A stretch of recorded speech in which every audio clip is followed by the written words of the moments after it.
Hi everyone, this is Anne McElhenney. And this is Phelim McAleer. This is the Anne and Phelim Scoop. Welcome. Welcome to 2020. 2020. Yeah, by the time this podcast goes out, it will be 2020. God between us and all harm. Yes. That's Dennis Prager's favourite thing now. God between us and all harm. Yes, that? that's what you've delivered to the. That's what I've delivered to the Judaism. To Judaism in the Glendale, Yeah, the greater Glendale area. Just to explain to people, we interviewed Dennis Prager at his lovely home for our podcast, for Thanksgiving, which you can see if you go back to the archive. And Anne said, "God between us and all harm," and Dennis got most excited and decided to adopt that phrase from now on. Yeah, he said it was great, and he was exactly. So if you're at Dennis does the Passover reading, or what was he do? He does something at a synagogue. If you hear him say "God between us all and all harm," that's right. During the reading, it'll be very shocking to anybody who's Irish in the audience. Yes. So we, for the. I can't believe that. Anyway, this is 2020. This, as I said, the podcast, you're listening to this on Wednesday, the first day of 2020 . And, so today we're deciding I want to point out. I can see that cat is trying to open a door. Is trying to escape out through the door. I know. He's already given up on 2020. Is that what you're saying? I don't know. It's kind of like a sign. It's always, I hope it's not a sign. The grass is always greener outside. I have a great our sense door. of good things happening in 2020. Yes. So does Scaredy Cat. Anyway. Very good. Okay, so the lineup today, we're going to look at the best of things from 2019 that we want to share with you. We're going to do a whole series of best ofs. Mm-hmm. Best of media double standards, best of fake news, best of presidential candidates' Christmas messages, etc., etc. We're going to do a lot of best ofs. Yes, we're going to do those.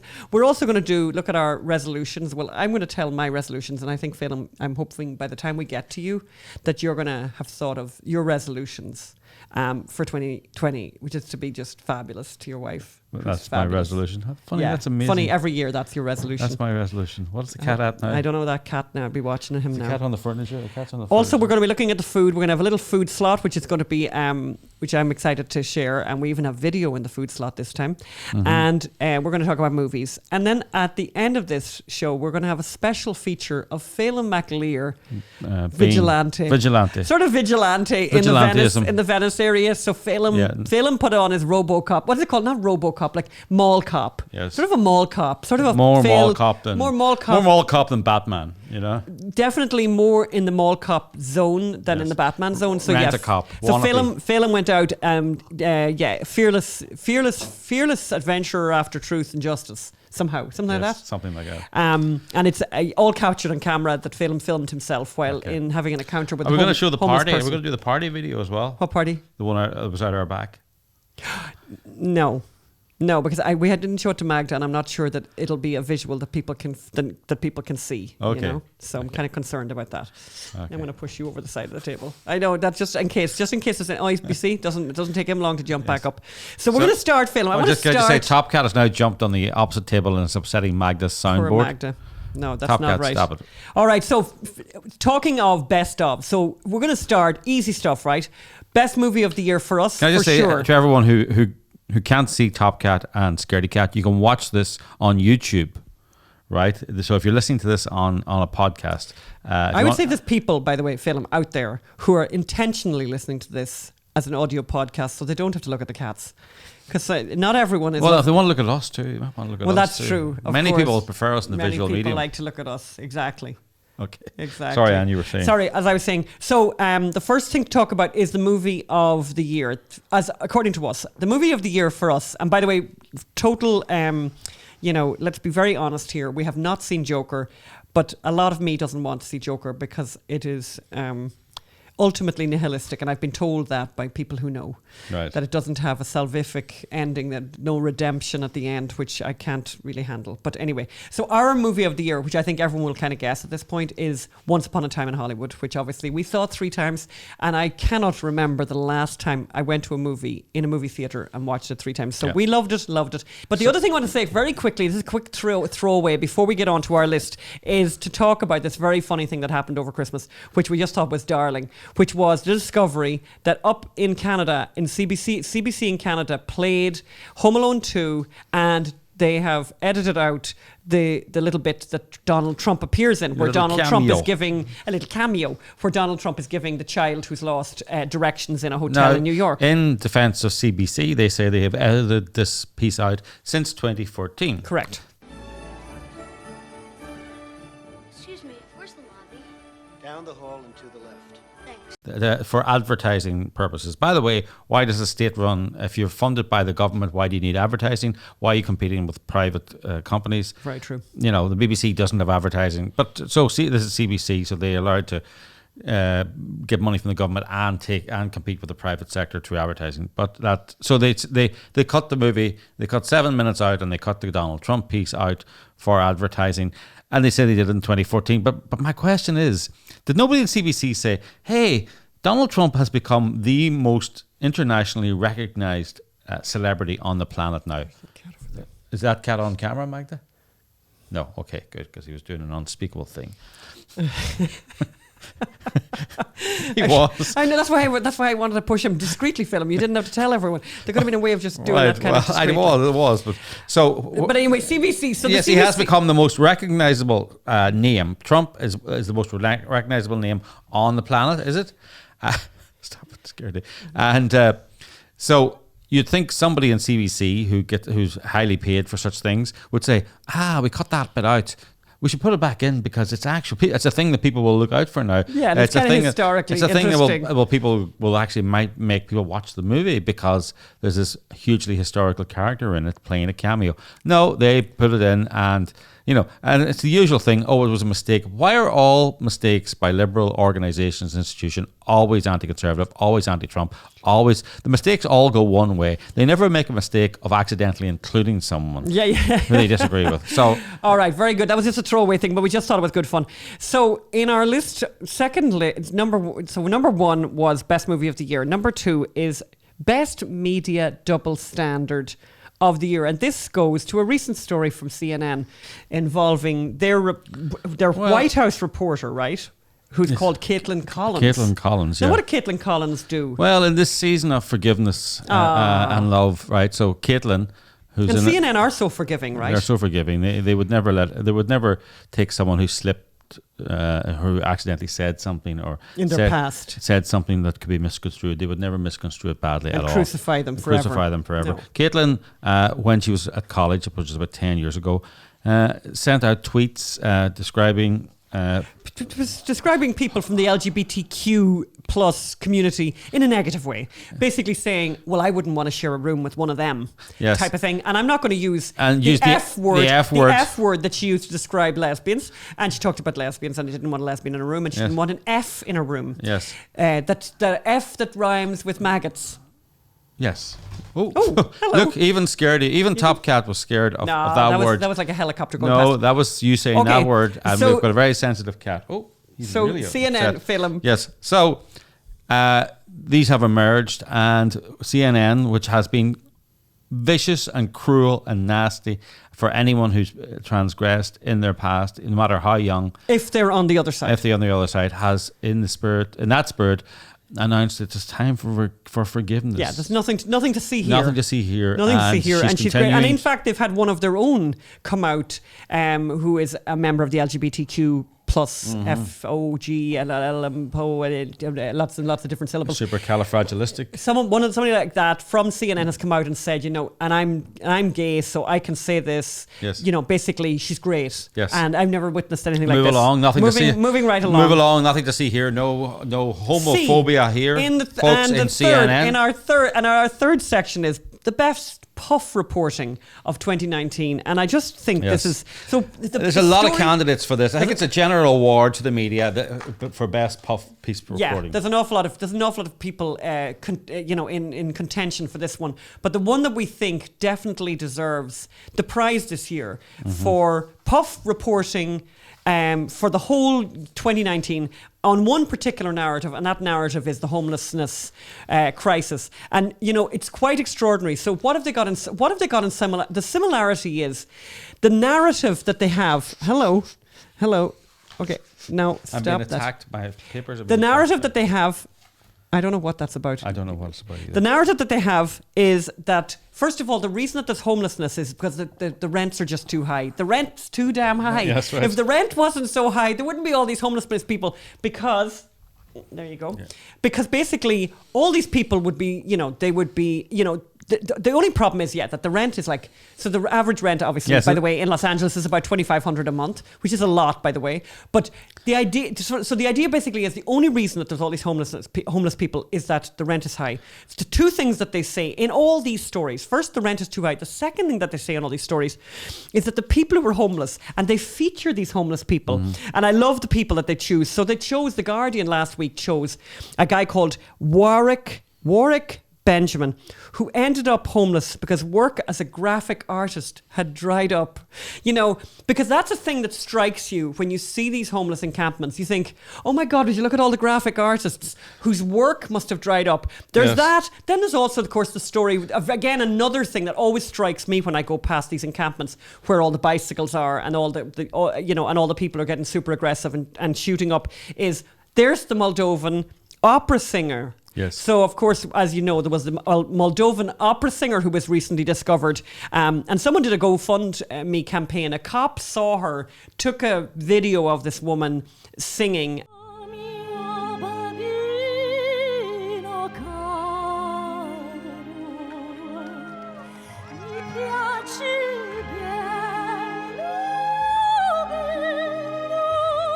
And you know how much they raised in the GoFundMe? 80,000, wasn't it? By my last check between two different websites, 100,000, which is great. And she got offered, by the way, a record deal. And the other one, Can I ask a question about that? There's been an enormous lack of curiosity of follow-up to that story. And a graphic artist, by the way. Well, the graphic artist relatively recently. That woman was a few months ago. Where is she now? She's got 100,000. She's got an offer of a record contract. So she's had a hand up. She's had a hand, or she has had more opportunity now. No, she's got 4 years. She's got 4 or 5 years rent, by the way, just there. So why has no one gone and filmed her in her 1-bedroom apartment or 2-bedroom apartment, living happily ever after, because finally she can afford the rent?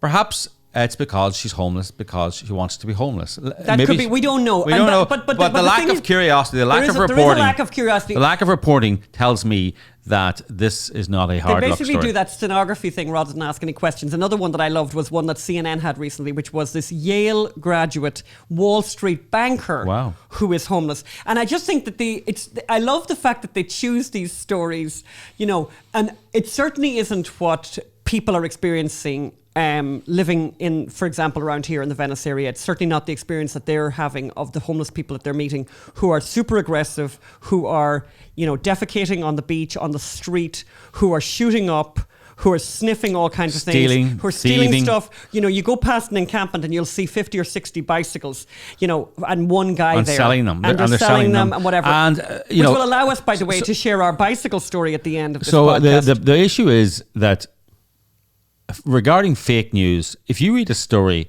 and you don't see a reference to the Boise decision, the city of Boise decision, if you don't see a reference to the decriminalization AR-54, I think it is the referendum here in California, then you know that this is fake news. So let me explain to you what really happened. We came here 10 years ago. There wasn't anything like this homelessness. Absolutely 10 years ago, the city of Boise was sued by 6 homeless people who were picked up and said, you can't sleep rough. They said, yes, we can. Sleeping rough is a human right, right? I think that was it, what was it? Yeah, human right, that they have to be allowed to sleep rough. And it went all the way to the Ninth Circuit Appeals Court, which is the famous Ninth Circuit. And they said, yeah, you can't force people off the street. You must allow them to camp on the street. It's a human right. It's a constitutional right. Now, they took it to the Supreme Court. The Supreme Court decided not to hear it. So most of the cities in this part of the world are now labouring under the belief, but it also suits the bureaucrats who managed to raise a couple of $1 billion to tackle the homeless crisis, created this infrastructure. So there's now a massive industry devoted to homelessness. There's a legal cover for maintaining the homeless. And when you read about the Moldovan opera singer and you read about the homelessness and you don't read about this legal situation where you cannot force people off the street, then you know you're reading fake news. So. And it's very dishonest, as you say, it's very dishonest, because they'll tell this story like the one, I said, the CNN one, Yale graduate, Wall Street banker, who ended up homeless. They just don't ask the hard questions. There's a lack of curiosity. By the way, and they have this thing of, it could be you, any one of us. If you can't, You know what? It couldn't, by the way, because, if you've got a problem with rent, and the rents in Los Angeles are ludicrous. They're completely ludicrous. You know what? You don't have to live in Los Angeles. No. You could live in other places. You could actually commute. You could get a bus from 20 miles away, 30 miles away. Where the rent is not $2,500. Yes. Or, by the way, you could live in Alabama, where the rent is much, much more cheaper. Or you could stop. Much cheaper. Or you could stop protesting about new housing developments in your area. Yeah. So Venice is the most difficult place in the United States to build a house. It's the most difficult place in the United States to build an apartment block. I read recently they will not allow you to build apartments. You only have to build. And then knock me down with a feather. There's not enough apartments, so the rents go up. Yes. So if you're against development, then you are for homelessness. So we're hoping in 2020. I mean, we'd have a wish in 2020 that finally journalists would start to do their jobs and tell this homelessness story with some degree of accuracy, with some degree of curiosity, as you say, Phelim, that they would ask a few questions, and with some degree of integrity, where they would actually contextualize the story and mention the Boise decision. And talking of Boise decisions and context, guess who has put a significant number of judges on the Ninth Circuit recently? Oh, Alexa. The 45th president of the United States? Yes, who is the president of the United States? We love doing that. So we're those people who like to ask Alexa, who is the president of the United States? And it is Donald J. Trump. And it still is Donald J. Trump. He's been putting a lot of judges, but I think he's put something like a third of the current sitting judges on the Ninth Circuit. So hopefully the Ninth Circuit is going to find some sanity and not find constitutional rights in all sorts of madness. So, elections have consequences, and let's hope they have very favourable consequences for outside our front door. Our next category for this year is the best presidential candidate's Christmas message, and we the truth is there was a clear winner. There was a clear winner, and Boris Johnson came second. Boris Johnson. Presidential candidate. All right, best presidential candidates' Christmas messages, and the winner goes to Pete Buttigieg. Pete Buttigieg is, for those who don't know, by the way, he's a mayor of Indiana, known as Mayor South Bend. South Bend, Indiana. Previous mayor of South Bend, Indiana. So a complete risen, as they say, risen without trace. Risen without trace. Yes. I love that. Okay, can I please read this tweet? This is his tweet of a Christmas message, and I just loved it. And it's just so heartfelt.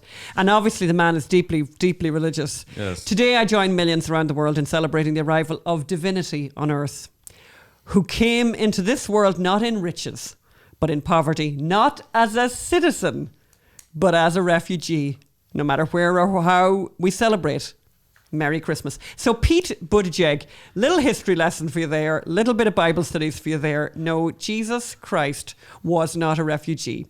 He was totally a citizen, by the way. In fact, the whole reason he was in Bethlehem was because his parents were citizens of the Roman Empire. And the Roman Empire said, you must go and register in your place of birth as a citizen to be a citizen. And actually, no, so that we can count you and tax you as a citizen. Yeah. But you know what? They never let there be an opportunity left, where you don't get the refugee story in, where you don't, for example, we saw that story as well, where somebody had, instead of putting a nativity scene up, they had, separated the Holy Family and put each one of the members of the Holy Family into cages because of the refugee problem, So yeah, no, Jesus Christ was not a refugee.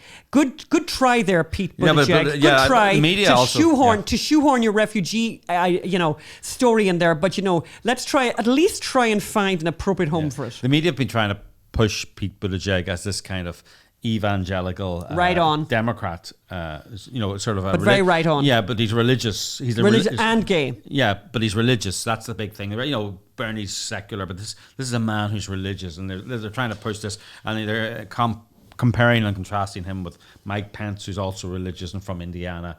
But I mean, that shows that he has no religious knowledge at all. No, not the simple, even the simplest piece of knowledge. He doesn't know. No. When he doesn't know that, he knows very little. Yeah. No, it's great. It's great. So nice try, media. Our next category is our favorite union story of the year, and it's a recent story. And we've had a few union stories. We particularly had the fabulous story about the ship workers who closed down the shipyard and gave up their salaries of $175,000 a year. Nice job if you can get it. So our next story is a wonderful union story, and it's just brilliant. Phelim, can you summarise what happened? Well, it's the United Automobile Workers Union, the car workers. UWA, or whatever who have done so much to make American cars competitive. Great again. Yes, great again. I think cars in America are becoming slightly better, but for years nobody would buy an American car except for patriotic reasons, because Japanese and German cars were just better and cheaper. So I suppose they managed to keep their union workers in good wages until it all fell to pieces, and now they're losing job after job.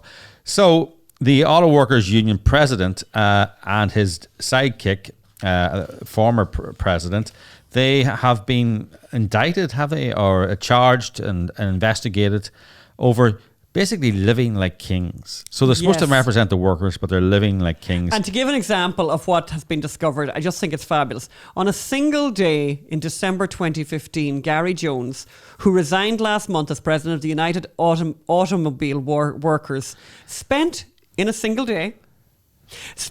than $13,000 of the union's money at a cigar store in Arizona. Do you know the way you would, though? Do you know the way we've all been there, right? His purchase included a dozen $268 boxes of Ashton double magnums. It's probably a good thing, Phelim. It's a very nice thing, right? And a dozen boxes of Ashton Monarchs, $274.50 each. Sounds like he was in a strip club, actually. Yeah. The purchases documented by a federal complaint filed against a union leader in September were part of more than $60,000 in cigars and cigar paraphernalia that Mr. Jones and other UAW officials expensed the union between 2014 and 2018. And you know that picture you have in your mind of the union, the kind of the union boss. It's a working man. Yeah, kind of hard scrabble, and just eating maybe baked beans out of a tin or something. But no, posh cigars. And the cigar purchases were in turn just a small portion of the roughly $1 million in union money the court filings say the UAW officials spent on golf outings, four-figure dinners, and month-long villa rentals during regular retreats in Palm Springs, California. Do you know, so they go for a retreat, let's say for 5 days to discuss the latest contract from the auto workers, from the bosses, and then they would stay for months at a time in villas. Mr. Williams and his team. I like this. Is this the one that we're celebrating? Yes. So Mr. Williams and his team celebrated a Fiat Chrysler labor agreement they negotiated in 2015 with as you do, by the way, as you would do, a $7,000 dinner paid for by the company. Yes. The agreement was so disliked. This fabulous agreement was so disliked by the rank and file members that they soon took the highly unusual step of rejecting it. So that's very Trumpian, actually. I mean, and that's what people said. The union leaders supported Hillary, but the rank and file supported Trump. But my favorite line here is Mr. Williams, 66, who was president from 2014 to 2018, is a former welder and by most accounts a committed progressive. A committed progressive with a little cigar habit. Yeah. A cigar habit, and I suppose a little kind of Palm Springs habit that I'd love to develop myself, by the way. I'm not interested in the cigars now, but I would take the months-long vacation. Mr. Williams told fellow officials in the 2000s that he was a socialist. Do you know what? He was. A smoked salmon socialist. He was. He was a champagne socialist. He really was. Cigar-swigging socialist. I think this was in the LA Times or the New York. This is in the New York Times, and they're sort of going. They're saying this with an air of surprise. Everyone who knows socialists know that they have champagne tastes. It's just part of being a socialist. Stuff. Among the expenses champagne charged, tastes for them. The workers eat baked beans. Villas, which were tucked away in a gated community, $5,000 a month, and dinners that ran into thousands. The bill for one meal at LG's Prime Steakhouse topped $6,500 and featured, I love this, a $1,760 charge for 4 bottles of Louis Roederer Cristal champagne. Nothing. I wouldn't expect nothing less. I'd expect nothing. Do you know what? I wouldn't have anything else. I'd say to them, do you know, if you don't have the Louis Roederer Cristal champagne, And actually 4 bottles of it. Do you know, you'd need 4. Do you know what I mean? Because you're celebrating or whatever. That you've done something fabulous for the working man. Yes, it's a working man I am. Please don't sing, Phelim. Our next category for this year is the Best Lack of Irony of the Year prize, which I think goes to NBC. Which is that also correct? which is also the irony-free Sanctimony of the Year award. The irony-free Sanctimony... Sorry, go ahead now. Try Of the that year. category again. Yeah, or it could be the biggest self-awareness deficit of the year. I like award. that. The biggest self-awareness deficit award of the year. And who Yes. does it go to, Phelim? Does It it go goes to to NBC News. and Chuck Todd? Meet the Press. Meet the Depressed? Meet the Depressed. And is that Chuck Todd? Yes. Meet the So Depressed. yeah, on love Sunday, Chuck Todd. Meet the a Depressed. great man, a great brain, a great mind. Great goatee beard as well. Great goatee beard that he's worked on a lot. I think he spends more time working on the goatee beard now than he does working on his theories about the media. I but think what so. was his fabulous thesis this past weekend as he rounded up the year and looked back with that, Well, that's as he kind of stroked his goatee, in a kind of a very wise man way. And if you look at the back. if you look at the video, there's also this tilting the head. There's a bit of tilting of that. And then, you know what the other thing he does, which is most irritating, you want to give him a big slap across the face. Not that I would be a violent person. Or encourage he's or got incite this violence. Kind of, he has, do you know what I mean? Do you know he's good for the smirk himself, that fella? And we'll be talking about smirks later, but he's a bit of a smirker. There's a bit of a Yeah. I'm a bit proud of myself here, Mr. Chuck Todd. So tell us now about the Sanctimony Award and the Irony-free award. Irony-free The deficit. biggest self-awareness deficit of the year. So Tell us what they had happened. this big, long program on Sunday there about talking about looking at the greater good of journalism and the perplexing problem of fake news. And why the public is less and less trusting of the mainstream media. Shocking. And what can be done to change this? Right? So Phelim, was this a moment where there was a huge amount of self-reflection? Was this a moment where Chuck Todd said, we messed up? Let's be honest, guys. We messed up. Well, was that what happened? I'm glad you asked me that, because the simple answer to that is no. Right. Right. Well, tell us what happened. So what did he do? Make no mistake about it, this was a huge threat to the Republic. So he interviewed the editor of the New York Times and the Washington Post. That's for a what you start. wanna That do. was just a taster. Then he interviewed experts and more experts, and but a whole program. And a whole A to B of diversity the there. The message coming through was, there were many reasons attributed for the record low in public trust of Public journalism. trust in journalism. And mainstream media. Number one reason, of course, was Donald Trump. Number two, I've got it written down here. Number 2 was Trump. Number 3 was Trump. And number 4 was Trump. Right? Oh, that's Yes. interesting. Yeah. 3 and 4 were Trump Yes. as well. Yeah, as well as 1 and 2. 3 and 4, Trump was just got in ahead of Trump. In the 3 and 4 category, but then they did things. Oh yes, increased partisanship was a problem. Not the media's increased partisanship. It was the public's increased partisanship. It's the American, the horrible, it's the American people, unwashed those Americans, uneducated people, those unwashed, uneducated, In fact, ignorant Americans who are fact, just so polarized and partisan and Yes. awful, and deplorable. and Go on ahead deplorable. then. So they're awful. And yes. Media executives, journalists, the media, completely blameless. Aren't they just wonderful? fighting for the facts, ma'am, in an increasingly hostile world. And I think are we going to watch it? Let's hear New York Times editor Dean Banquet. Listen to this guy. Listen to this guy explain the situation. Explain the very difficult situation. Very difficult situation. That he faces and that the mainstream media face every day. Let me start with this. This is what your chief White House correspondent Peter Baker wrote very recently. There are days in Washington lately when it feels like the truth itself is on trial. Well, help us make sense of that. I mean, it's true. Of course, it's ridiculous to say that that truth isn't truth. Of course, that's a ridiculous construct.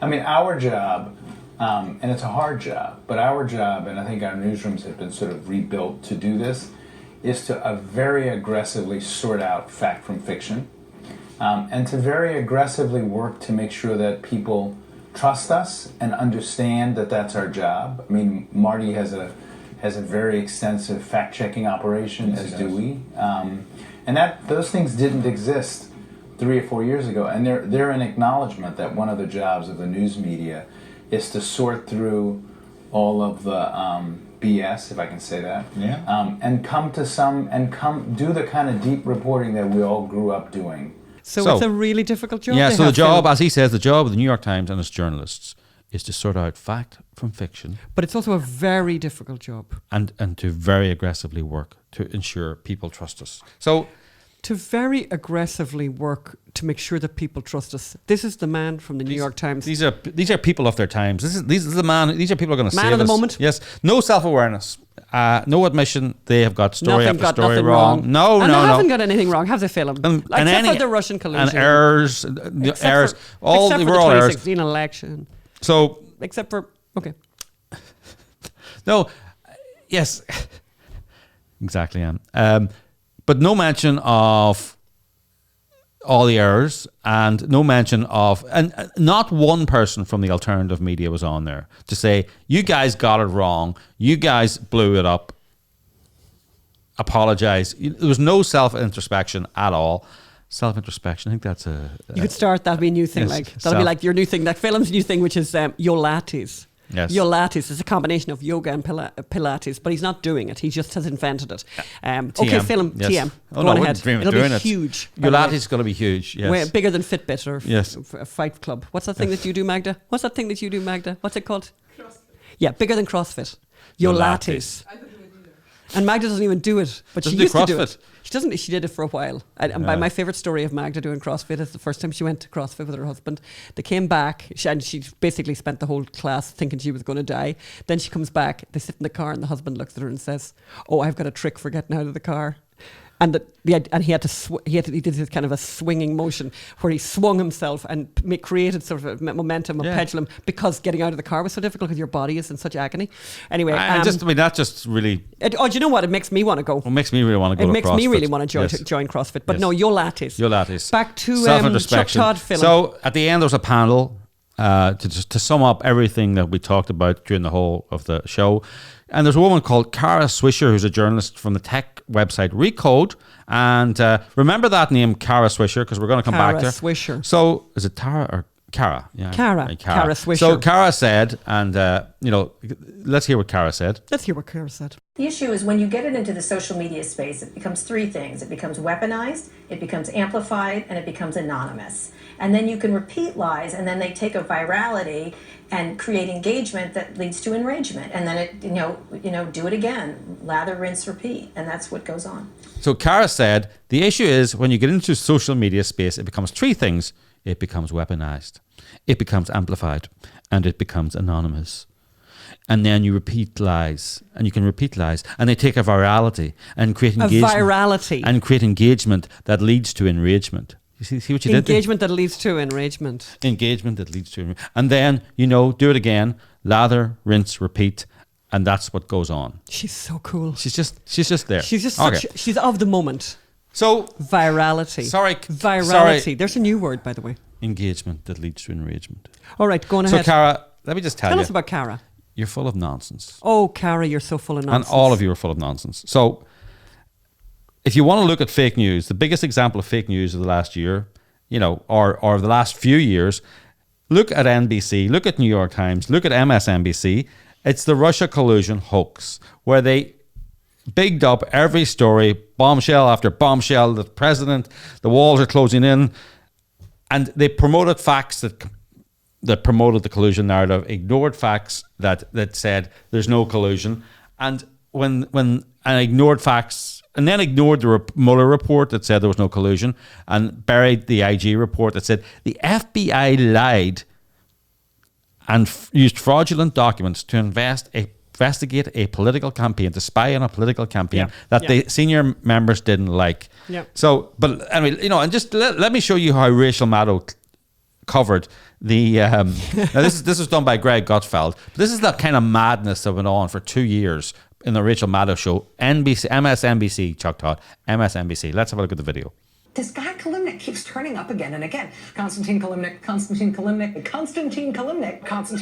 he's still Russian military intelligence. Kalimnik, a short man who goes by Kostya, this guy Konstantin Kalimnik. Aluminum smelters, big aluminum smelters, giant aluminum smelters. He started sleeping at his smelters, sabotage in his smelters, came to his smelters. Very brutal start, right? Sleeping in the smelters. The next person who would be criminally charged in the Robert Mueller Special Counsel investigation bingo game. Did you have a square marked Alex Vanderswan? Alex Vanderswan. Alex Vanderswan? Chromium. Atomic number 24, the brother of the guy who's got the chromium plant, the guy who was the brother of the chromium plant in Kazakhstan. Chromium plant in Kazakhstan. Next time you see something chrome plated, take a deep breath, cough it out, and think of the Trump Soho. Big story, tick, tick, tick, tick, tick, boom, started ticking again. Tick, tick, tick, tick, tick, tick, tick, tick, tick, tick. 4 hours later, boom, boom. You're stressing me out. He starts tick, tick, ticking again. The boom goes off twice. First boom, tick, tick, tick, boom, tick, tick, ticking. Second boom, bombshell, the guy who ticks, tick, tick, tick, tick, tick, tick, tick, tick, boom, boom again. Tick, tick, tick, tick, tick, tick, tick, tick, tick, tick, tick, tick, the boom. So, you know, Tick tock, tick tock. and it's wrong to pick on the disabled, you know, but you know, she wasn't alone. They were all at it. The New Sort York of a Times. Tourette's syndrome, is that what you're Yes. saying? She had this kind of repetitive strain injury where she kept on mentioning these kind of Russian names. So she would just kind of find random Russians that she would then just go Literally. and, There's say, one- and she the- would sort the- of wink in the camera and look into the camera deeply and keep on mentioning these Russian names. There was this Russian The couple. Huge, and this Russian couple. There was a Russian couple who were close to some oligarch somewhere, who were obviously close to Trump and obviously part of some KGB collusion network. They were so part of the KGB collusion network that they came to the inauguration in Washington of Trump, and they posted all about it on their Instagram feed. And most of her evidence to show that they were heavily involved in the KGB was stuff from their Instagram feed. Yeah. This is where Rachel Maddow was in her brain, right? So, you know, but this is not a one-off. They've got everything wrong. They got the election wrong. They got the 2016. election wrong. They got Russia Brexit wrong. Dean Banquet, if you want to go back and look at the New York Times, you got Duke Lacrosse wrong. You were the biggest cheerleaders for, you know, they were white boys. The alleged victim was black. They were lacrosse players. They were posh. She's from the wrong end of town. You bought the narrative. You promoted the narrative. You pushed the narrative. You ruined people's lives. Ruined by the people's way, lives. You know? I mean, you know, while it's all very funny and stuff, like in the Duke Lacrosse situation, you ruined people's lives. You ruined people's lives. And then you have this show. No, even as the red flags went up, they Yeah. continue to ruin their lives. And then, when it was quite obvious, when even the prosecutor was almost being arrested, and he ended up spending time in jail over this, New York Times reporters were still claiming this as a legitimate crime. They were like those Japanese soldiers on island still fighting the war when the war was all over, because you wanted to fight that war. Because they love the story. Yeah. And you just love the story so much. Don't let the facts get in the way of a good story. It's not like they learned their lesson from Duke Lacrosse. It's not like they learned a lesson from Brexit or the election or Russia collusion. I mean, I think the biggest fake news story of the last year was the Covington boys. Just to remind you, these are boys who went, 16-year-old boys who went to DC for the pro-life rally, the March for Life. They ended up on the mall, and, you know, the video went out of them surrounding a Native American elder who was so frightened and disrespecting him and smirking, but also chanting, as he said, build a wall, build a wall, build a wall.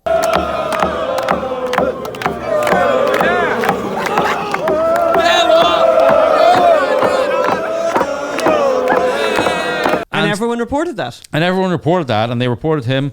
And even as his story changed, they reported it and didn't question him on the changes. And, you know, people really, really got involved in this. And, you know, in fact, a reporter by the name of Kara Swisher. Oh, Kara Swisher. Remember Kara, who really cares about standards? What did she talk about? Weaponizing something, taking false news, weaponizing them, and then sending it out, and where engagement leads to enragement. Kara jumped in. So Kara does a bit of the engaging to enrage herself, does she? She brings in here the Gillette ad. Remember the Gillette? Oh, yeah. Everyone's criticized. To all you aggrieved folks who thought the Gillette ad was too much bad man shaming, after we just saw it come to life with those awful kids and their fetid, smirking, harassing that elderly man on the mall, go bleep yourself. Only she didn't word. Oh, use go the word, bleep yourself. Yes. Unabbreviated. Yes, go yes. F yourself. Yes. So basically, That's Kara Swisher. and the New York Times got involved too. The New York Times. They all got involved. Celebrities. Joe Scarborough. Where are the parents? Where are the teachers? Where are the pastors? This is Alyssa Milano. This is Trump's America, and it brought me to tears. What are we teaching our young people? And Howard Dean. A Covington High School seems like a hate factory to me. New York Times. And by the way, we're going to just stop right there, and we're going to show a little bit, just to really just summarize this, of the smears against these young boys, and particularly this one particular boy. We're going to play that right now. Scene many are calling racist played out in Washington yesterday on the steps of the Lincoln Memorial. Some students harassing an older Native American man, a Vietnam vet. Video showing its students on a Friday visit to Washington, D.C., taunting a Native American man. Teenage Trump supporters taunting a Native American veteran. So as you saw there, that was NBC, ABC, and CBC, I think. We got the whole three of the networks with the very same narrative. It's almost, by the way, what's really bizarre to me, and I think we've had this conversation before, they're meant to be in competition with each other, right? But it's almost like there's one writer, and everyone uses the same I think they words. all use the same Russian bot who's based in Macedonia who feeds the copy. But even the New York Times got involved. Dean didn't spend too much time separating the fact from fiction. First piece, boys in Make America Great hats. Oh yeah, because that's obviously evil. Mob elder native at Indigenous Peoples March. And by the way, this whole thing was started in the mall by the Black Hebrew Israelites. That group. There was this obscure group. By the way, if you had investigated the Black Hebrew Israelites, which is this group that attacked the Native Americans first and started the whole thing, you would have maybe found a very interesting story, because they're the people who carried out the attack on the kosher grocery store recently and killed 2 people. So this is a group worth investigating. But let's not investigate them. Let's go after the 16-year-old boys who are at the pro-life march. At the pro-life march, because they're super suspicious. Because they're a danger to American And by society. the way, that weaponized smirking. Yes. You always got to worry about that. But the Hebrew Israelites, that group, they actually had weapons that they weaponized and killed people. Yeah. But when the truth finally came out, no one was interested in the truth. And the truth is that this was a fight between the Black Hebrew Israelites, a weirdo cult group, and the Native Americans, who they started attacking Native Americans. And there's a video of it. There was a full hour, a couple of hours of back and forth insults, racist insults, all kinds of insults between the two groups, by the way. And these kids came on the mall looking on kind of bizarrely. They'd never seen the like of it. Yeah, they didn't know. They'd never seen the like of it in their life. And then the Native Americans started their march and their chant. And rather than march into the Black Hebrew Israelites, who might actually meet force with force, they marched into the group of boys. And what happens is the boys separate. You can see this in all the videos. The boys separate because they're marching, and they eventually go up to this guy, and the guy is standing there smiling because he doesn't know what to do. And this Native American Vietnam veteran is the guy who is up on his face doing this in his face, and he doesn't know what to do. And it's showing that he lied, because there's no video of the kids saying build a wall at all. In fact, it's the other group that is chanting this, build a wall to the, because it's bizarre, because that's what they do. They're bizarre people. All the nasty chants came from the other group, not these kids.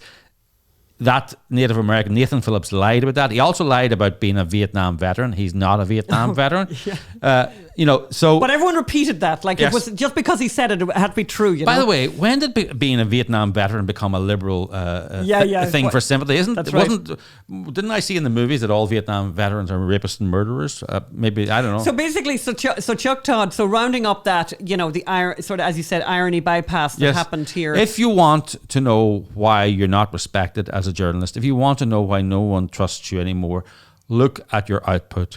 Look at your apologies or lack of them. Yeah. Look at your look at the amount of times you got things spectacularly wrong, and why you got everything wrong, and why it is that you haven't adjusted in any way to having gotten everything wrong. And why do you get everything wrong in the one direction?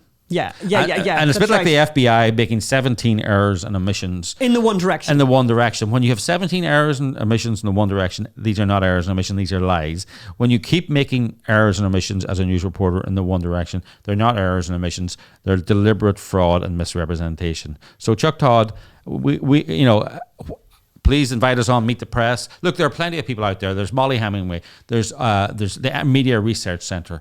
There's some great journalists out there doing work, looking at how journalism is getting it wrong all the time. And asking the question, how does this happen? And why does this happen? And how are you going to fix it?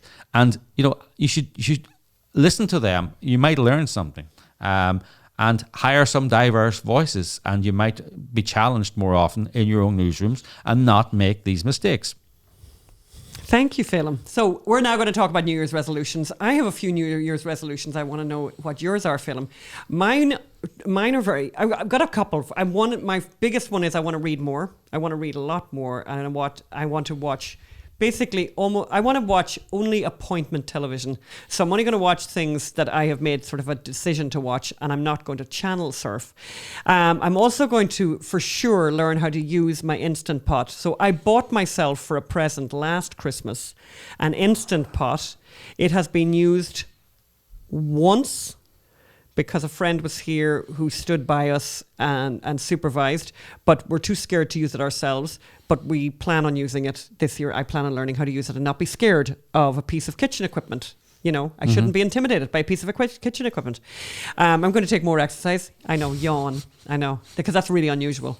And I am going to complete the Marie Kondoing that I started in this house earlier this week. And that has been very stressful for everyone involved. Marie Kondoing is very stressful. Does Marie Kondo? I don't know enough about Marie Kondo to know whether or not Marie Kondo, as many of you will know, has written the book about the unbelievable happiness of tidying up. Well, it hasn't been very a happy time for us, has it been, Phelim? The jury is out on the Marie but Kondo. we're hoping that the result eventually will work out. And the food slot for this week, the food thing, I am just so happy about this. It also gives me an opportunity to abuse Magda, which is always a benefit, right? So I decided, I've been fascinated, and by the way, Magda's husband has been fascinated for many years with the idea of a deep fat fried turkey. And I decided this year, let's do this thing. Now, many Americans out there are going, what's so fascinating? It's like, No, okay, so most Americans know about this, right? So for anyone who's, Europeans have never heard the like. We think it's just... complete madness. Yes. Complete madness. Anyway, we got ourselves a deep fat fryer, filled it with peanut oil, heated the oil for about 40 minutes until it was boiling, until the green light came on. Lowered a 16-pound turkey in there, and we've got some video to show you on this. Fire extinguisher. Everybody back up. Everyone back up. Back away from the bird. Back away from the bird. So super quiet. Hello, Yvonne. I'm not touching you because I'm all bad. Okay, watch this. Are we videoing, Phelim? Yes.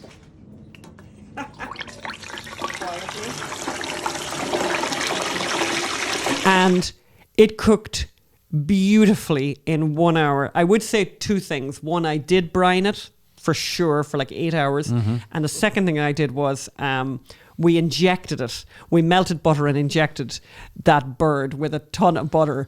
And I have to say it was really good. But it was one of the most moist turkeys I've ever. Magda had this moment where Magda, complete lack of faith.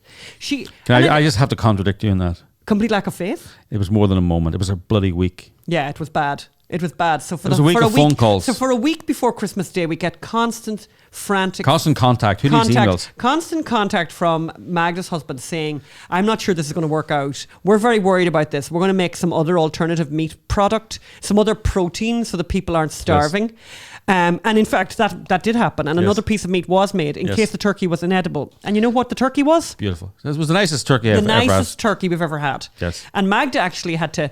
What is it? They're meant to say eat crow or whatever. No, she had turkey though. She had turkey and liked it. Are you gonna? Yeah, Magda. Apology accepted. No problem there. Yeah, absolutely brilliant. I'd highly recommend it. I would never be nervous making a turkey again because of that. Because it's going to be safe. And the other thing that's amazing is obviously the time. An hour for a 16-pounder. Just amazing. Mm-hmm. But we're going to show the video. We show the video now.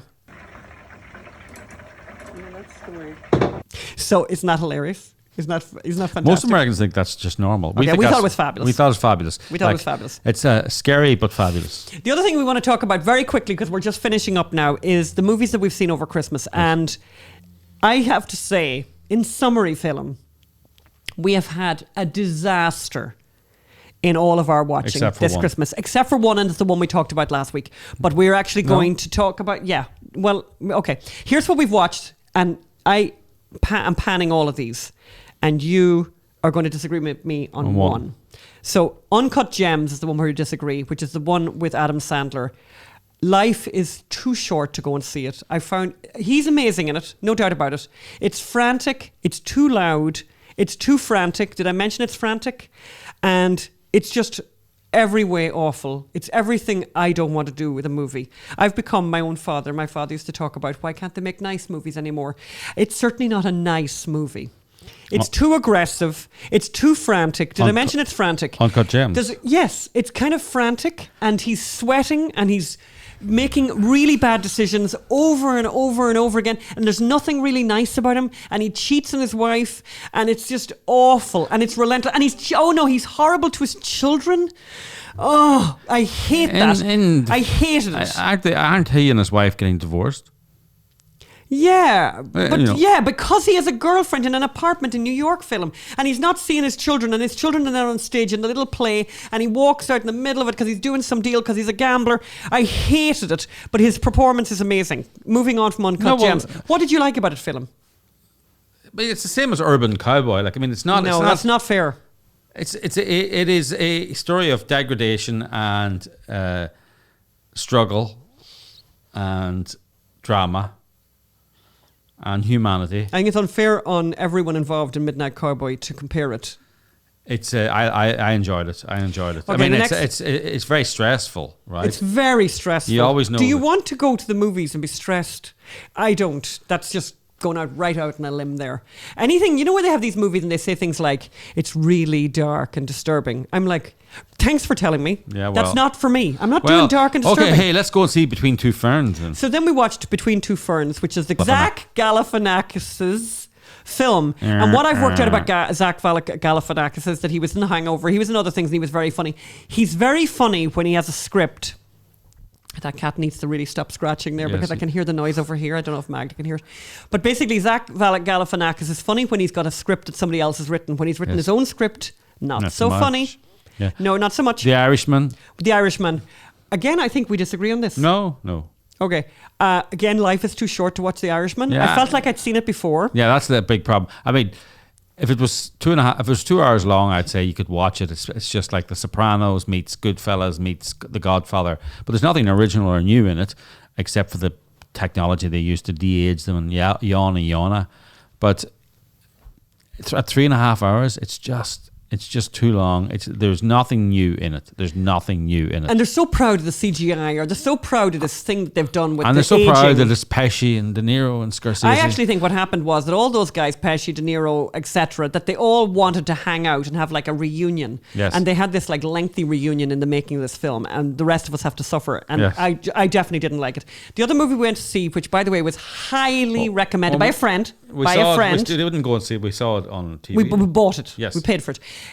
Highly recommended by a friend who we'll never take a recommendation off again. Yes. Wild you know Rose. Who you are. You know who you are. Mr. Dutchman. Wild Rose. Awful. And the only thing good about it is that the girl, who's an Irish actress, is a brilliant singer. Like, brilliant. If she could only have sang through the whole film, it'd be grand. Yes. And it's one of those, it's the rags to riches, right? It's the rags to riches. Gritty realism. It's rags to riches without the riches. Yes. Right? Yes. Right? She wants to go to Nashville. It's the gritty realism without the grit. It's the gritty realism with loads of grit, Phelim. Oh no, it's far too much grit. It's far too much grit. And by the way, can I just say another example of a mother treating children badly, which by the way, I have no patience for.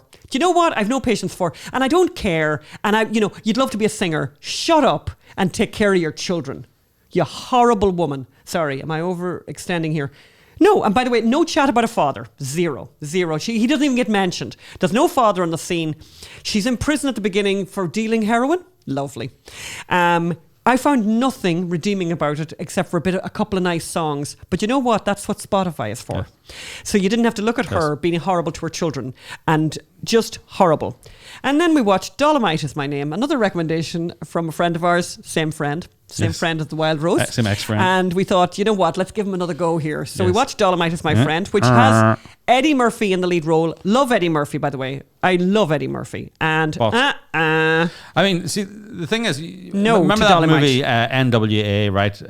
About the rap group from Compton. Oh yeah. And I remember you saying at the time, it may be about rappers and maybe about the police and and violence and all, but at the end of the day, it's a traditional rock biopic where two guys get together in a garage. Hey, I like the sound you're making, and they get together and they become successful. And the manager rips them off, and one of them takes drugs, and they fall out and they get together, and somebody dies. And one of those traditional biopics, and then there's a reunion at the end, and they're hugely successful, and they all hug.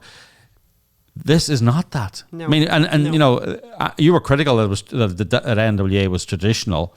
If only this was a traditional biopic. Yeah. I mean, this guy. I mean, it's very funny actually. He was a black performer in the early 70s in Hollywood, trying to make it in a lot of white world, and the whites were nothing but helpful to him. Yeah. I mean, in fairness to the movie now, by the way, racism doesn't come into it at all. Racism doesn't come into it, and I was thinking, I like that. You should at least throw in a bit. If movies are all about people overcoming barriers, you should probably throw in a bit of fake racism just to. But to be fair to them, they didn't throw in even any fake racism. Even when I was going, I wouldn't mind a bit now because this is all going too smoothly. It was just a relentless rise to success. So it's basically about a guy who's a wannabe performer who then hears. It's actually kind of amazing. Based on a true story, apparently.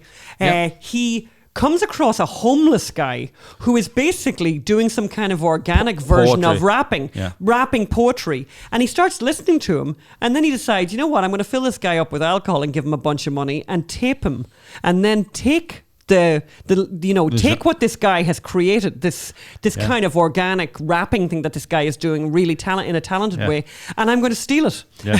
I'm going to steal it, I'm going to improve on it, and I'm going to make it my act. And that's what he does, and he becomes wildly successful. And then makes a movie. And he's known as the Godfather of rap and all. Yeah. But it's like, that's it. It's the relentless success that's pretty boring, actually, rather than anything else. Yeah, I have nothing good to say about that. But I would like to again shout out for Clint Eastwood's Richard Jewell, which for us was just of the season, the best film of the season, and of course won't be recognised. The guy who plays Richard Jewell in the lead role, who is unbelievably good, like just off the charts. Of course, he's not going to get recognised by any of the awards any of the awards categories because of the fact that the movie really is about fake news. Yes. So and the FBI. Off you go. I'm sorry. Yes. Oh, look at God, we got a lot of restless cats. The cats are restless tonight. The cats are restless tonight. So I don't know if we've got time for Phelim's bike story. Maybe we'll end with Phelim's bike story as a kind of because just for the new year. To explain everyone, we were recently doing the Inspector General's report with Adam Baldwin, where you can hear the full Inspector General's report read by actor Adam Baldwin at heartheigreport.com. So I was going over to the studio and I was in the Uber and I saw a guy walking along the street with a bicycle on his shoulder. A bicycle that was locked. Yeah, it was locked. And I was looking at it going, there's only one reason there's someone in Venice walking along with a locked bicycle, and that's because they've stolen it. So, but I thought I have to get to work. And then I thought if that was my situation, I'd like someone to stop. So I asked the Uber driver to go around the corner. And this guy could have had a knife. By so the way. let's watch the video of what happened next. Hi, is that your bike? Yeah, put it down. Put it down. Me? Sorry? You gonna rob me? Put it down. I mean, this is my bike. It's not your bike. Put it down. The cops are on their way, so you can either.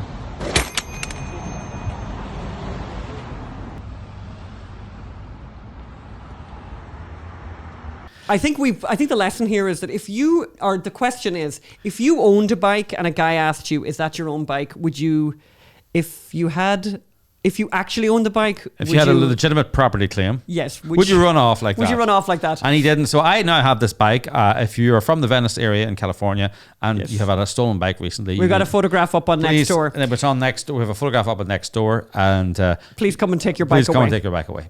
Thank you. So that's the end of this podcast for this week, and the first podcast of 2020. We're really looking forward to a lot of exciting things happening this year. Yes. We can't tell you yet, but we got a few very exciting things that we Put want to it like talk. this. But one thing that we would really like to ask you to do. Oh, and by the way, I should mention this. Today is my birthday.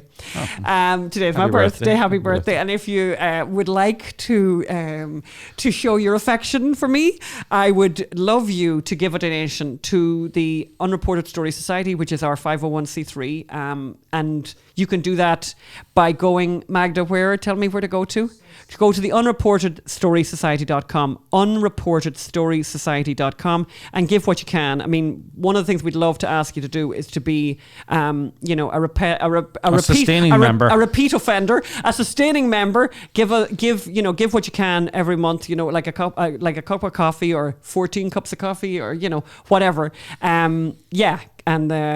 And we wish you, by the way, the best of everything for 2020. And we're really enjoying getting to know people. Please keep writing and telling us what you're thinking about stuff, and send in recipes. And Happy New Year. Happy New Year. Thank you. Thank you.